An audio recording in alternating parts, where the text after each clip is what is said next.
Hey everyone! So, welcome back to my vlog. It's been a while. So, pupunta tayo ngayon ng isang cafe sa Laguindingan, Misamis Oriental. We'll see.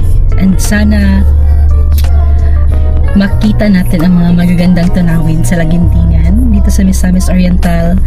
And enjoy natin ang drive and ride na to all throughout, from going there and going back. So, let's go! Let's do this! May isang cafe doon na nakita ko sa TikTok na pupuntahan ko. Tara na!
Dahan na lang tayo here kasi malapit na din naman tayo, and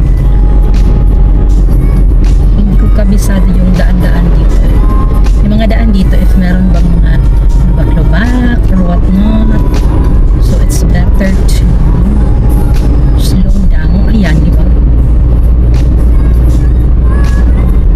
Wow, na-miss ko tong ganitong vibes, yung very province. Lumaki talaga ako sa province, guys.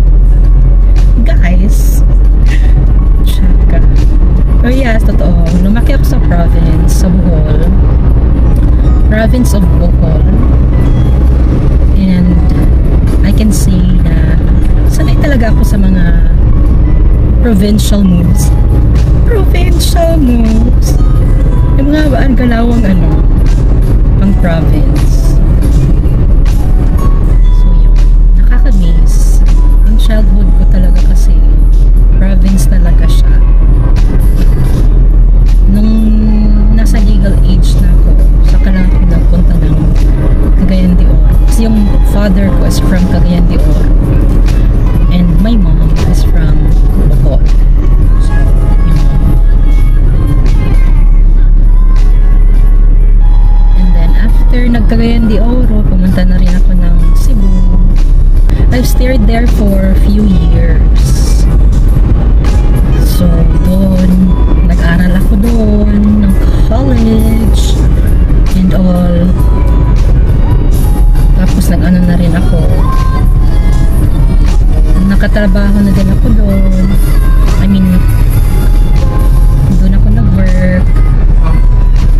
recently lang talaga ako bumalik dito.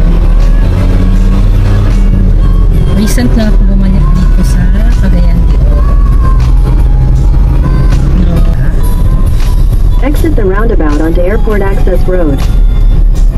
Continue on Airport Access Road for 3 kilometers. So guys, salita ako ng salita kanina. Hindi pala na-record ng camera ko. Oh my God. Gosh. Pero, we're already here. Nandito na po tayo sa ating destination. As you can see, nandito tayo sa Lagindingan, sa may Chatchago. Oh, nahulog yung aking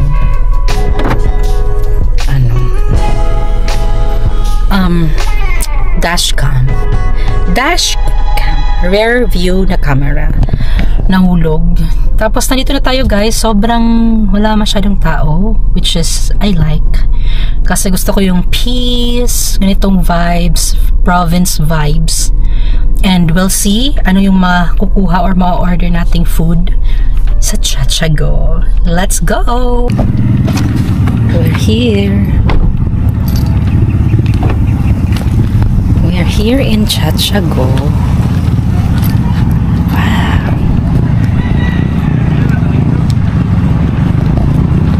So that's the view.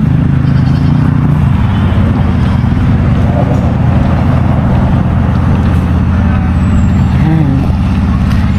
Wala masyadong tao guys. Very silent lang. Ay, may ATM. Perfect.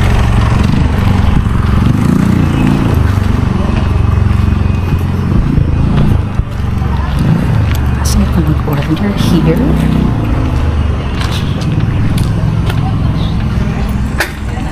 Hi ma'am, good afternoon. Good afternoon. Okay lang na.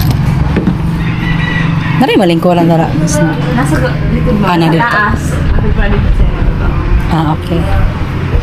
Kuan. Drinks rin nyo, ano? Or mga inang wala may food? Wala, dala sa pikas na. Na ito, Sa Turks. Okay. Ano sa yung bestseller? Ay ma'am, bestseller na. Chika. Chatchago pearl milk tea. Salted cream cheese. 50. 50. Wala kaya doon sa lima? Wala lang. Tapos, yung size kay large. Large size ng kaya. Isa lang? Kali lang. 130 ma'am.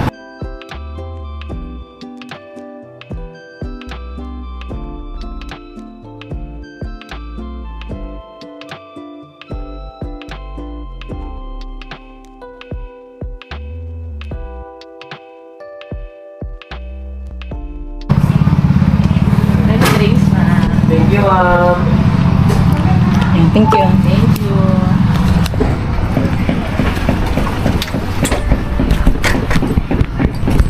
So, maghahanap tayo ng area of responsibility ng upuan. Saan ba tayo dadaan? Oh, here. Wow. So, wala pa siyang food masyado. I mean,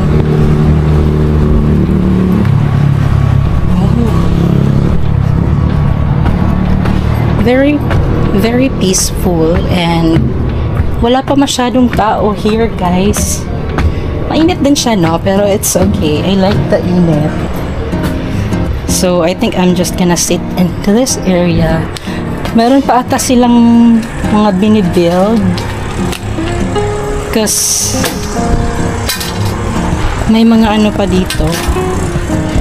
So ito yung overview. Top view.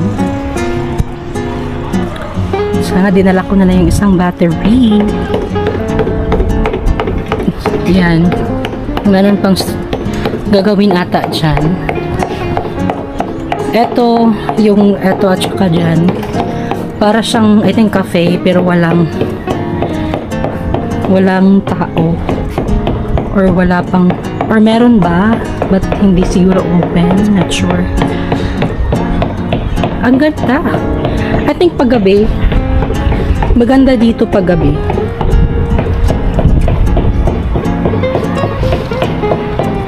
parang gusto kong pumunta dito pag gabi. Ayan, ito yung view natin. Doon tayo nakapark. Wala silang food. Turks lang meron.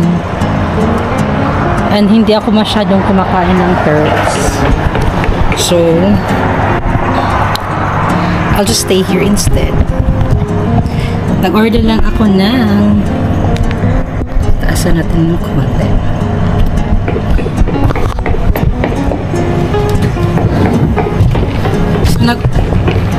Nag-order lang ako ng ano guys, yung milk tea, caffeinated na milk tea. Milk tea ba to? Not sure. Yung in-order ko is coffee mocha with salted cream cheese, and bestseller daw to. So I guess we'll have to find out. Ayan. Okay. I like it here. Very province vibe and very peaceful. Mahangin, medyo mainit. Hindi ko nadala yung sunglasses ko. But I like it. Na-miss ko kasi yung province life. Going back to our topic earlier.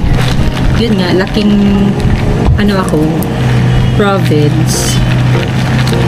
So, yun, parang sa sobrang tagal ko na sa city, Cebu City and Cagayan de Oro City, parang lalo na if nasanay ka talaga or lumaki ka ng province, parang nami-miss mo talaga yung buhay-buhay province. Yung simple, yung peace, yung parang harmonious lang yung living mo. Tapos ang wala ka masyadong problemahin sa pagkain kasi parang may mga prutas sa paligid, may mga gulay sa paligid. We'll try this. Ay, lumabas siya. Sarap niya. Masarap siya. So, eto. I think, wala siyang masyadong tao. Kasi, papuntang airport, hindi siya, parang roadside talaga. Yung parang national highway. Tapos, roadside siya, gano'n. Parang magsa-stop ba yung mga tao sa ganitong lugar. And, kulang siya ata pa ng mga paninda pa, like mga food and all. I'm not sure kung meron na bang, kasi walang tao dyan, yung parang mga fries and everything. Oo.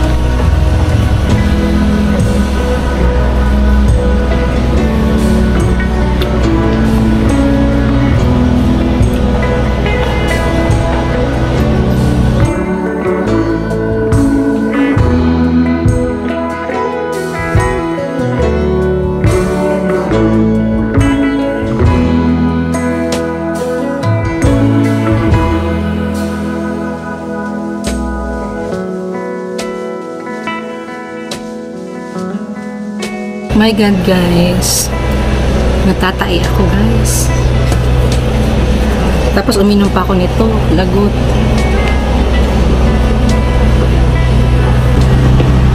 I like it here. Anong oras na ba? Alas 3 na ng hapon.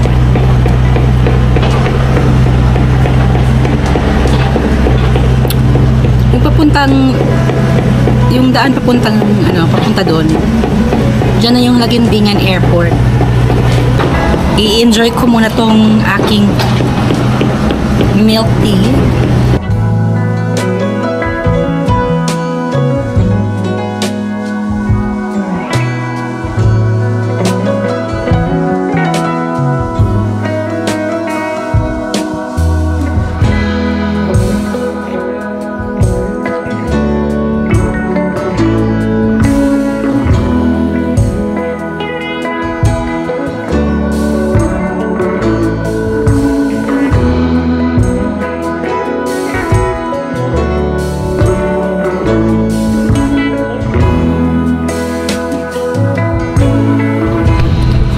tirik na tirik ang araw.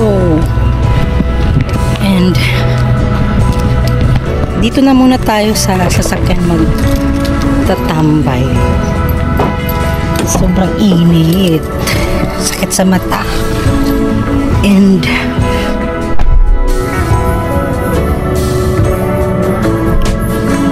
lagot. Going back guys sa topic natin. So least expected ko talaga na kumain. Pumunta dito at kumain. But I was expecting na meron silang something that I can munch. Munch? Okay naman. Something na makakain talaga. Like anything. No? Know what I'm saying? Anything na makakain. Like parang trademark talaga sa lugar na to na dadayuhin mo talaga. Parang ganun na vibes. Wala silang ganun. And time check, it's already 3:33. So, yun.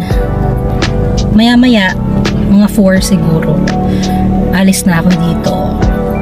Balik na tayo ng city. Natanggal na naman yung rear view cam. Gosh. Let's go! Alis na tayo.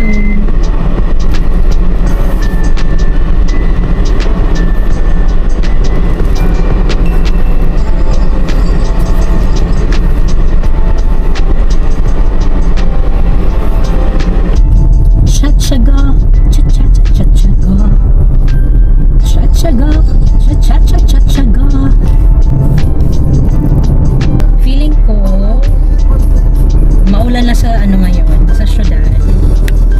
Kasi madilim na yung langit, medyo blue na siya. Medyo bluish na yung langit natin. Parang blue-gray. There. So I think maulan na dun.